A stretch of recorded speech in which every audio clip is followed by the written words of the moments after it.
Welcome to Satya kitchen. ఈరోజు నేను tiffin బండ్ల మీద అమ్మే చట్నీని తయారు చేయబోతున్నానండి. ఇది అన్ని రకాల టిఫిన్స్లోకి కూడా చాలా బాగుంటుంది. ఉప్మా, ఇడ్లీ, దోశ, పెసరట్టు దేంట్లోకైనా సరే ఈ చట్నీ సూపర్ అంటే సూపర్గా ఉంటుంది. ఈ చట్నీ ఎలా తయారు చేయాలో ఇప్పుడు చూద్దాం. ఒక ప్యాన్ తీసుకొని 1 టేబుల్ స్పూన్ ఆయిల్ వేసుకుందాం. అందులో రుచికి తగ్గ కొన్ని పచ్చిమిరపకాయలు వేసుకుందాము. ఇవి కొద్దిగా వేయించుకుందాము. ఇప్పుడు వేయించిన పల్లీలన్నీ వేసుకుందాము. తర్వాత కొంచెం పచ్చి కొబ్బరి కూడా వేసుకుందాం. అలాగే రుచికి తగ్గ కొద్దిగా చింతపండు కూడా వేసుకుందాము.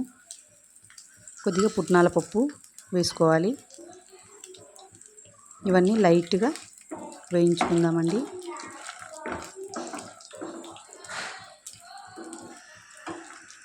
ఎక్కువ వేగాల్సిన పని లేదండి. ఒక జస్ట్ అలా ప్యాన్ హీట్కి వేడైతే చాలు.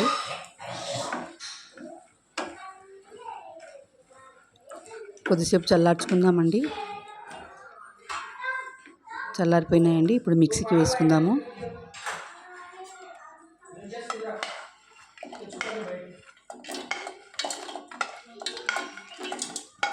ఈ చట్నీ చాలా టేస్ట్గా ఉంటుందండి. కంపల్సరీ ట్రై చేయండి. మూత పెట్టి కొన్ని నీళ్ళు పోసి మూత పెట్టి మెత్తగా మిక్సీకి వేసుకోవాలండి. ఫ్రెండ్స్, ఒక రిక్వెస్ట్, ఈ కొత్త ఛానల్కి మీ సపోర్ట్ అవసరం. ప్లీజ్ సబ్స్క్రైబ్ చేసుకోండి. చూడండి, ఈ విధంగా ఉండాలి. ఇప్పుడు కొద్దిగా కొత్తిమీరను వేసుకుందాం. కొత్తిమీరను కాడలతో సహా వేసుకుంటే చట్నీ బాగుంటుందండి. అలాగే రుచికి తగ్గ ఉప్పును వేసుకుందాము.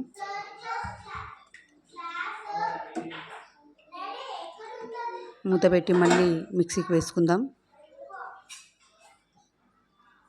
చూడండి, ఈ విధంగా ఉంటే సరిపోతుంది చట్నీ. దీన్ని ఒక బౌల్లోకి ట్రాన్స్ఫర్ చేసుకుందాం. ఈ చట్నీని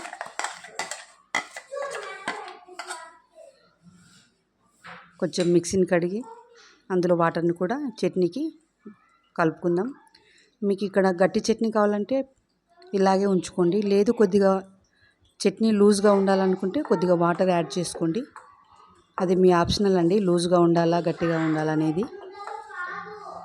ఇప్పుడు ఈ చట్నీకి మనం తాలింపు వేసుకుందాం.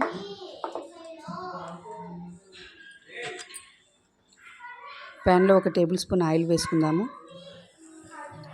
జీలకర్ర, ఆవాలు, ఎండుమిరపకాయలు, కరివేపాకు వేసుకొని వేయించుకుందాం.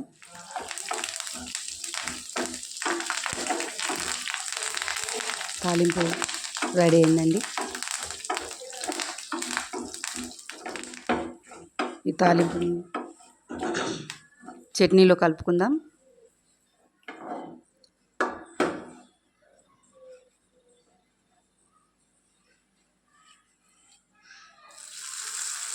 చట్నీ రెడీ అయిపోయిందండి.